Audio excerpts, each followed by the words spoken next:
हाँ अल्सर लेकर। आप बैंगलोर जानते हैं? बहुत जाता है, इसका वेदर बहुत अच्छा रहता है वहाँ पे। चलो हैप्पी जनवरी आपका। थैंक।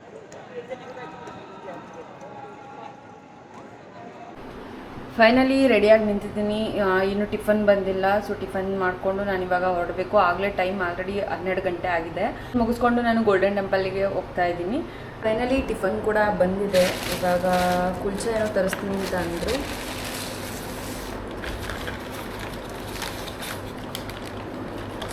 ಹೋಟೆಲಲ್ಲಿ ನಂದು ಟಿಫನ್ ಕೂಡ ಇನ್ಕ್ಲೂಡ್ ಇತ್ತು ಮೇಕ್ ಮೈ ಟ್ರಿಪ್ಪಲ್ಲಿ ಬುಕ್ ಮಾಡಬೇಕಾದ್ರೆ. ಬಟ್ ಹೇಳ್ಕೊಳ್ಳೋ ಥರ ಏನು ಟಿಫನ್ ತಂದು ಕೊಡಲ್ಲ. ಕುಲ್ಚಾ ಚೆನ್ನಾಗಿರುತ್ತೆ ಅಂತ ಅಂದ್ಕೊಂಡೆ. ಪರೋಟ ಮಾತ್ರ ಇಷ್ಟ ಆಯಿತು, ಬಟ್ ಕುಲ್ಚಾ ಅದ್ರ ಜೊತೆ ಕೊಟ್ಟಿದ್ದು ಗ್ರೇವಿ ನನಗೇನು ಇಷ್ಟನೇ ಆಗಲಿಲ್ಲ. ಮೊಸರಲ್ಲೇ ತಿನ್ಕೊಂಡೆ ನಾನು, ಯಾಕಂದರೆ ಮೊಸರು ಅಷ್ಟು ಗಟ್ಟಿ ಇತ್ತು. ಕುಲ್ಚಾನ ಫಸ್ಟ್ ಟೈಮ್ ಟ್ರೈ ಮಾಡ್ತಾ ಇರೋದು, ಹೇಗಿರುತ್ತೆ ಅಂತಲೂ ಗೊತ್ತಿಲ್ಲ ನನಗೆ. ಸೊ ಬಟರ್ ಕೊಟ್ಟಿದ್ದಾರೆ, ನಾನು ಸದ್ಯಕ್ಕೆ ಹಾಕ್ಕೊಳ್ಳಲ್ಲ, ಲೇಟ್ ಬೇಡ ಆಗಿದೆ.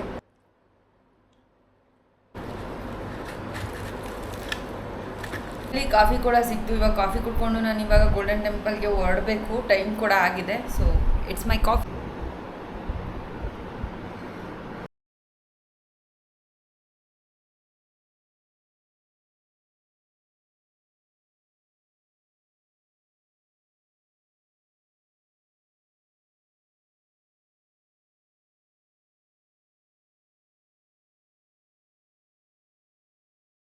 ಕೆಳಗಡೆ ಏನೋ ಬಂದೆ, ಆದರೆ ನನಗೆ ರೂಟ್ ಗೊತ್ತಿರಲಿಲ್ಲ ಗೋಲ್ಡನ್ ಟೆಂಪಲ್ಗೆ ಹೇಗೆ ಹೋಗಬೇಕು ಅಂತ.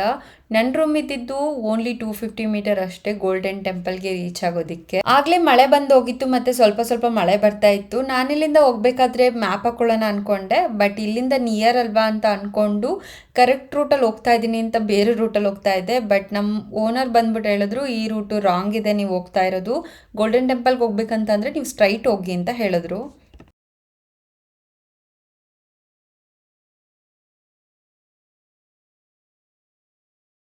ಗುಂಡಿಗಳೇ ಇದ್ದಾವೆ, ಹಾಗಾಗಿ ಹೆಂಗೆ ಹೋಗೋದು ಅಂತ ಹೋಗ್ತಾ ಇದ್ದೀನಿ. ಎಲ್ಲೋದ್ರೂ ರೋಡಲ್ಲಿ ಗುಂಡಿ ಇರೋದಂತೂ ನಾವು ನೋಡದೆ ಇರೋಕ್ಕೆ ಸಾಧ್ಯನೇ ಇಲ್ಲ ಅಂತ ಅನಿಸುತ್ತೆ. ಇಲ್ಲೆಲ್ಲ ನೋಡಬೇಕು ಅಂತಂದರೆ ಆಟೋಗಳೇ ಕಾಣಿಸುತ್ತೆ. ಆ್ಯಂಡ್ ಎಲ್ಲೋದ್ರೂ ನಾವು ಆಟೋದಲ್ಲೇ ಟ್ರಾವೆಲ್ ಮಾಡಬೇಕಾಗತ್ತೆ. ನನಗೆ ಗೊತ್ತಿರಲಿಲ್ಲ, ಸೊ ಈ ಥರ ಎಲ್ಲ ಆಟೋಗಳಿರುತ್ತೆ ಅಂತ ಫಸ್ಟ್ ಟೈಮ್ ನಾನು ಕೂಡ ನೋಡ್ತಾ ಇರೋದು ಈ ಥರ ಆಟೋಗಳನ್ನ. ಹೊಸ ಪ್ಲೇಸಲ್ಲಿ ಹೆಂಗೆ ಹೋಗ್ತೀವಿ ಅಂತ ಅಂದ್ರೂ ನಮಗೆ ಸ್ವಲ್ಪ ಕನ್ಫ್ಯೂಷನ್ ಆಗುತ್ತೆ. ಬಟ್ ಅಂದ್ರೂ ಅವರು ಇವ್ರನ್ನ ಕೇಳ್ಕೊಂಡು ನಾನು ಇವಾಗ ಹೋಗ್ತಾ ಇದ್ದೀನಿ.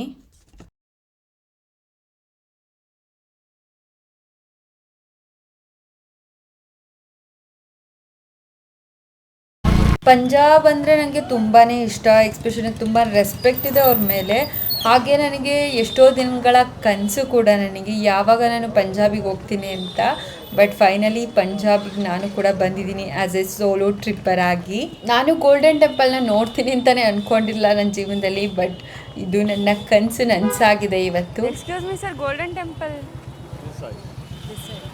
ಗೋಲ್ಡನ್ ಟೆಂಪಲ್ನ ಇನ್ನೊಂದು ಹೆಸರಲ್ಲಿ ಶ್ರೀ ಹರ್ಮಂದಿರ್ ಸಾಹೇಬ್ ಅಂತಲೂ ಕೂಡ ಕರೀತಾರೆ.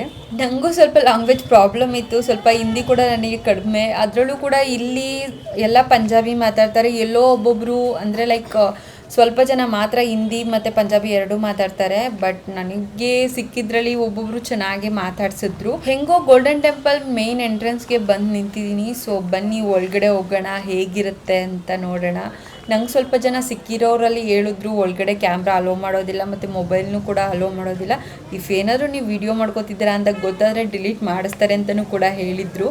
ಹಾಗಾಗಿ ನಾನು ಸ್ವಲ್ಪ ಹುಷಾರಾಗೇ ಇದ್ದೆ. ಆಮೇಲೆ ಏನಾದರೂ ಬೈದರೆ ವಿಡಿಯೋ ಮಾಡ್ತಾಯಿದ್ರೆ ಅಂತ. ಬಟ್ ಇಲ್ಲೆಲ್ಲ ಯಾರೂ ಏನೂ ಮಾತಾಡೋದಿಲ್ಲ, ಯಾಕಂದರೆ ಇಲ್ಲಿ ಹೊರ್ಗಡೆ ಆಗಿರೋದ್ರಿಂದ ಏನೂ ಆ ಥರ ಕೇಳಕ್ಕೆ ಬರೋದಿಲ್ಲ. ಬಟ್ ಒಳಗಡೆ ಹೋದಾಗ ಸ್ವಲ್ಪ ಹುಷಾರಾಗಿರಬೇಕು, ಮೊಬೈಲಲ್ಲಿ ವೀಡಿಯೋ ಮಾಡೋದಾಗಲಿ. ಮತ್ತು ಕ್ಯಾಮ್ರಾ ಅಲೋನೇ ಇಲ್ಲ ಅಲ್ಲಿ ಒಳಗಡೆ ಹೋದರೆ. ನಮ್ಮ ರೈಟ್ ಸೈಡಿಗೆ ಸಿಗ್ತಿರೋದೇ ಊಟದ ಹಾಲ್ ಸಿಗುತ್ತೆ. ಬಟ್ ನಾನು ಯಾಕೆ ಇವಾಗಲೇ ಎಕ್ಸ್ಪ್ಲೈನ್ ಮಾಡ್ತಿದ್ದೀನಿ ಅಂತಂದರೆ, ಊಟದ ಹಾಲ್ಗೆ ಹೋಗ್ಬೇಕಾದ್ರೆ ನಾನು ವೀಡಿಯೋ ಮಾಡ್ಕೊಳಕ್ಕಾಗಲಿಲ್ಲ, ಯಾಕಂದರೆ ಯಾರಾದರೂ ಬೈತಾರೆ ಅನ್ನೋ ಕಾರಣಕ್ಕೋಸ್ಕರ. ಸೊ ಬನ್ನಿ ಒಳಗಡೆ ಹೋಗೋಣ, ಹೇಗಿರುತ್ತೆ ಅಂತಲೂ ಕೂಡ ನಾನು ನಿಮಗೆ ತೋರಿಸ್ತೀನಿ. ಮತ್ತು ಇನ್ನೊಂದೇನಪ್ಪ ಅಂತಂದರೆ, ಗೋಲ್ಡನ್ ಟೆಂಪಲ್ಗೆ ನಾವು ಹೋಗ್ಬೇಕಂತಂದರೆ 4 ಕಡೆ ದಾರಿ ಇದೆ. ಇದು ನಾನು ಒಂದು ಸೈಡಲ್ಲಿ ಹೋಗ್ತಾ ಇದ್ದೀನಿ. बहुत जाते हैं, मजीद से बहुत जाते हैं, अल्सर लेक। हाँ अल्सर लेक है। आप बैंगलोर जानते हैं? बहुत जाता है, इसका वेदर बहुत अच्छा रहता है वहाँ पे।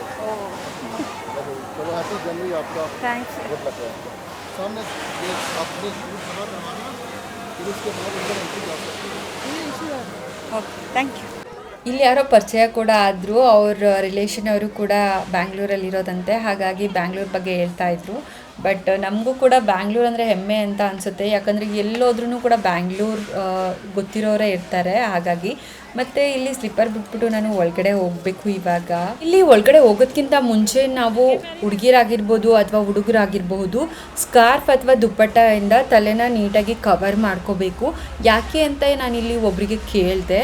ಅವ್ರು ಹೇಳಿದ್ರು ಯಾಕೆ ನಾವಿಲ್ಲಿ ತಲೆ ಕವರ್ ಮಾಡ್ಕೊಂಡು ಹೋಗಬೇಕು ಅಂತ ಅಂದರೆ ಮೆಂಟಲ್ ಹೆಲ್ತು ಪೀಸ್ಫುಲ್ ಆಗಿರುತ್ತೆ ಮತ್ತು ದೇವ್ರ ಕಡೆ ಅಟೆನ್ಷನ್ ಇರುತ್ತೆ ಅನ್ನೋ ಕಾರಣಕ್ಕೋಸ್ಕರ, ನಮ್ಮ ಮೈಂಡ್ ಕೂಡ ಎಲ್ಲೂ ಡಿಸ್ಟರ್ಬ್ ಆಗಲ್ಲ ಅನ್ನೋ ಕಾರಣಕ್ಕೋಸ್ಕರ ನಾವು ನೀಟಾಗಿ ತಲೆನ ಕವರ್ ಮಾಡ್ಕೋಬೇಕು. ಇಲ್ಲಿನ ಕಲ್ಚರೇ ಆಗಿದೆ, ತಲೆನ ಕವರ್ ಮಾಡ್ಕೊಳ್ಳೋದ್ರಿಂದ ನಾವು ದೇವರಿಗೆ ಮತ್ತು ಗುರುಗಳಿಗೆ ರೆಸ್ಪೆಕ್ಟ್ ಕೊಡೋ ರೀತಿ.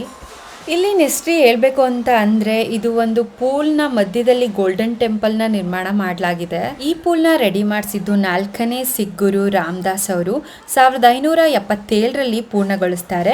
1604ರಲ್ಲಿ 5ನೇ ಸಿಖ್ ಗುರು ಅರ್ಜನ್ ಅವರು ಆದಿಗ್ರಂಥದ ಪ್ರತಿಯನ್ನು ಗೋಲ್ಡನ್ ಟೆಂಪಲ್ನಲ್ಲಿ ಇಡ್ತಾರೆ.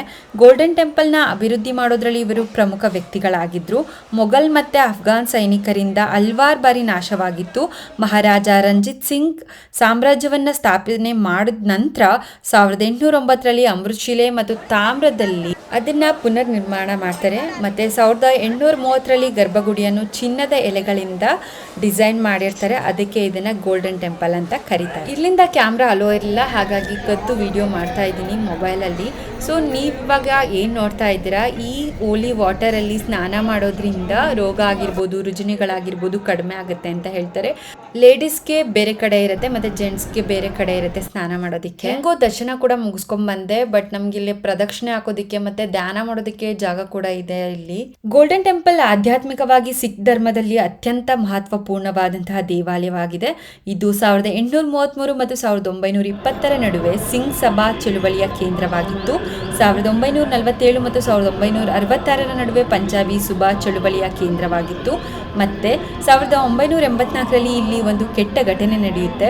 ಟೆರರಿಸ್ಟ್ ಇದ್ದಾರೆ ಅಂತ ಇಂದಿರಾ ಗಾಂಧಿಯವರು ಭಾರತೀಯ ಸೈನಿಕರನ್ನು ಕಳಿಸ್ತಾರೆ. ಹಲವಾರು ಜನ ಮತ್ತು ಟೆರರಿಸ್ಟ್ಗಳು ಸಾಯ್ತಾರೆ ಮತ್ತು ಗುರುದ್ವಾರಕ್ಕೆ ತುಂಬಾ ಹಾನಿ ಉಂಟಾಗುತ್ತೆ. 1984ರ ದಾಳಿಯ ನಂತರ ಪುನಃ ನಿರ್ಮಾಣ ಮಾಡ್ತಾರೆ. ಗೋಲ್ಡನ್ ಟೆಂಪಲ್ ಅಂತ ಅಂದರೆ ಎಲ್ಲ ಜನಗಳಿಗೂ ಹಾಗೆ ಎಲ್ಲ ವರ್ಗಗಳಿಗಾಗಿ ಮತ್ತು ನಂಬಿಕೆಗಳ ಆರಾಧನೆಯ ಮನೆಯಾಗಿದೆ. ಗೋಲ್ಡನ್ ಟೆಂಪಲ್ ಸುತ್ತ 4 ಪ್ರವೇಶ ಬಾಗಿಲಿದೆ. ಇಲ್ಲಿ ಸಮಾನತೆಯನ್ನು ಸೂಚಿಸುತ್ತೆ ಮತ್ತು ಯಾರೇ ಜಾತಿ ವರ್ಗಗಳನ್ನು ಕೂಡ ನೋಡೋದಿಲ್ಲ. ಗುರುನ ಪ್ರಾರ್ಥನೆ ಮಾಡೋವಾಗ ಹೇಳೋದು ವಾಹೆ ಗುರೂಜಿ ಅಂತ, ಅಂದರೆ ಕತ್ತಲೆಯಿಂದ ಬೆಳಕಿನೆಡೆಗೆ ಕರೆದೊಯ್ತಾರಲ್ಲ ಅವ್ರನ್ನೇ ನಾವು ವಾಹೆ ಗುರೂಜಿ ಅಂತ ಕರಿತೀವಿ. ಮತ್ತು ಶ್ರೇಷ್ಠ ಶಿಕ್ಷಕರಾಗಿರ್ತಾರೆ. ಗೋಲ್ಡನ್ ಟೆಂಪಲ್ನ ಹರ್ಮಂದಿರ್ ಸಾಹಿಬ್ ಅಂತಲೂ ಕೂಡ ಕರೀತಾರೆ. ಹರಿ ಅಂದರೆ ದೇವರು, ಮಂದಿರ್ ಅಂತ ಅಂದರೆ ಮನೆ, ಸೊ ಹರಿಯ ಮನೆ. ಸಾಹಿಬ್ ಅಂತ ಅಂದರೆ ಸಿಖ್ ಟ್ರೆಡಿಷನಲ್ಲಿ respect for places of religious significance. ಗುರುದ್ವಾರನ ನೋಡ್ಕೊಂಡು ಬಂದಮೇಲೆ ನಾನು ಊಟ ಮಾಡ್ಕೊಂಡು ಬಂದೆ. ಇಲ್ಲಿ ದಿನನಿತ್ಯ 1,50,000 ಜನಕ್ಕೆ ಊಟನ ಕೊಡ್ತಾರೆ. ದಿನಾನೂ ಕೂಡ ಊಟದ ಮೆನು ಚೇಂಜ್ ಆಗ್ತಾನೆ ಇರುತ್ತೆ. ನನಗೆ ಇವತ್ತು ಸಿಕ್ಕಿದ್ದು ಪರೋಟ ಮತ್ತು ಒಂಥರ ರೈಸ್ ಐಟಮ್, ಅದು ನನಗೆ ನೇಮ್ ಗೊತ್ತಿಲ್ಲ. ಹಾಗೆ ಪಾಯಸ ಕೊಟ್ಟಿದ್ರು, ಚೆನ್ನಾಗಿತ್ತು. ಸೊ ಊಟ ಕೂಡ ಮುಗಿಸ್ಕೊಂಡು ನಾನು ಇವಾಗ ಹೊರಗಡೆ ಬಂದೆ. ಗೋಲ್ಡನ್ ಟೆಂಪಲ್ ಅಂತೂ ತುಂಬಾ ಆಸಮ್ ಆಗಿತ್ತು. ನೀವು ಕೂಡ ಗೋಲ್ಡನ್ ಟೆಂಪಲ್ಗೆ ಹೋಗಿದ್ರೆ ಕಮೆಂಟ್ ಬಾಕ್ಸ್ನಲ್ಲಿ ತಿಳಿಸಿ ನಿಮ್ಮ ಎಕ್ಸ್ಪೀರಿಯನ್ಸ್ ಹೇಗಿತ್ತು ಅಂತ. ಗೋಲ್ಡನ್ ಟೆಂಪಲ್ ಪಕ್ಕನೇ ಇನ್ನೊಂದು ಗುರುದ್ವಾರ ಇದೆ, ಸೊ ಹಾಗಾಗಿ ಅಲ್ಲೂ ಕೂಡ ನೋಡ್ಕೊಬಂದೆ, ಬಟ್ ವಿಡಿಯೋ ಮಾಡೋಕ್ಕಾಗಲಿಲ್ಲ. ಇದೆಲ್ಲ ಆದಮೇಲೆ ನಾನು ಸಂಜೆ ಗೋಲ್ಡನ್ ಟೆಂಪಲ್ ನೋಡೋದಕ್ಕೋಸ್ಕರನೇ ಬರ್ತೀನಿ. ಸೊ ನೈಟು ಗೋಲ್ಡನ್ ಟೆಂಪಲ್ ನೋಡೋದಕ್ಕೆ ತುಂಬಾ ಚೆನ್ನಾಗಿರುತ್ತೆ. ಈ ಗೋಲ್ಡನ್ ಟೆಂಪಲ್ಲು ಸಿಖ್ ಧರ್ಮದ ಪ್ರಖ್ಯಾತ ಆಧ್ಯಾತ್ಮಿಕ ತಾಣವಾಗಿದೆ. ಹಾಗೆ ಇದು ಸಿಖ್ ಧರ್ಮದ ಪವಿತ್ರದ ಸ್ಥಳಗಳಲ್ಲಿ ಒಂದಾಗಿದೆ ಅಂತಲೇ ಹೇಳ್ಬೋದು. ಈ ಗುರುದ್ವಾರ ಸಮಾನತೆ ಮತ್ತು ಸಮುದಾಯ ಮತ್ತು ಸೇವೆಯಂತಹ ಸಿಖ್ ಮೌಲ್ಯಗಳ ಸಂಕೇತವಾಗಿದೆ. ಇಲ್ಲಿ ನಾವು ಎಲ್ಲೇ ಹೋದ್ರೂ ಕೂಡ ನೀರನ್ನ ದಾನ ಮಾಡ್ತಿರ್ತಾರೆ ಮತ್ತು ಅದನ್ನು ಕ್ಲೀನ್ ಮಾಡೋದಕ್ಕೆ ಕೂಡ ಜನಗಳಿರ್ತಾರೆ. ಅದನ್ನು ನಾವು ಗುರುಗಳು ಸೇವೆ ಮಾಡ್ತಿದ್ದೀವಿ ಅಂದ್ಕೊಂಡು ಇಲ್ಲಿ ಸೇವೆ ಮಾಡ್ತಿರ್ತಾರೆ. ಹಾಗೆ ಊಟದಲ್ಲೂ ಕೂಡ ಅಷ್ಟೇ, ಚಪಾತಿನ ಉದ್ದೋದಾಗಿರಬಹುದು, ಹಾಗೆ ಪಾತ್ರೆ ತೊಳೆಯೋದಕ್ಕೂ ಕೂಡ ಜನಗಳು ಗುರುಗಳು ಸೇವೆ ಮಾಡ್ತಿದ್ದೀವಿ ಅಂತ ಮಾಡ್ತಿರ್ತಾರೆ. ತುಂಬಾ ಇಂಪ್ರೆಸ್ ಆದೆ ನಾನು ಇದು ನೋಡಿ. ಈ ಕ್ಷಣಕ್ಕೋಸ್ಕರ ನಾನು ತುಂಬಾ ಕಾಯ್ತಾ ಇದ್ದೆ ಸಂಜೆ ತನಕ. ಫೈನಲ್ ಆಗಿ ನೋಡ್ತಿದ್ದೀನಿ ಗೋಲ್ಡನ್ ಟೆಂಪಲ್ನ. ನೈಟಲ್ಲಿ ತುಂಬಾ ಚೆನ್ನಾಗಿತ್ತು. ಆ್ಯಂಡ್ ನನಗೊಂದು ಗೋಲ್ಡನ್ ಟೆಂಪಲ್ ಬಿಟ್ಟು ಹೋಗೋಕ್ಕೆ ಮನಸ್ಸೇ ಇಲ್ಲ, ಅಷ್ಟು ಇಂಪ್ರೆಸ್ ಆಗಿಬಿಟ್ಟಿದೆ. ಸೊ ಅಂತೂ ಇಂತೂ ಮನೆಗೆ ಕೂಡ ಹೊರಟೆ ನಾನು. ಸೊ ಇವತ್ತಿನ ವೀಡಿಯೋನ ಇಲ್ಲಿಗೆ ಮುಗಿಸ್ತಾ ಇದ್ದೀನಿ. ಯಾರೆಲ್ಲ ವೀಡಿಯೋ ನೋಡ್ತಿದ್ರಾ ಅಥವಾ ಹೊಸದಾಗಿ ವೀಡಿಯೋ ನೋಡ್ತಾ ಇದ್ರೆ ಪ್ಲೀಸ್ ಸಬ್ಸ್ಕ್ರೈಬ್ ಮಾಡೋದು ಮರಿಬಿಡಿ. ಹಾಗೆ ನಿಮ್ಮ ಅನಿಸಿಕೆ ಅಭಿಪ್ರಾಯಗಳನ್ನ ಕಮೆಂಟ್ ಬಾಕ್ಸ್ನಲ್ಲಿ ತಿಳಿಸಿ. ಬಾಯ್ ಬಾಯ್.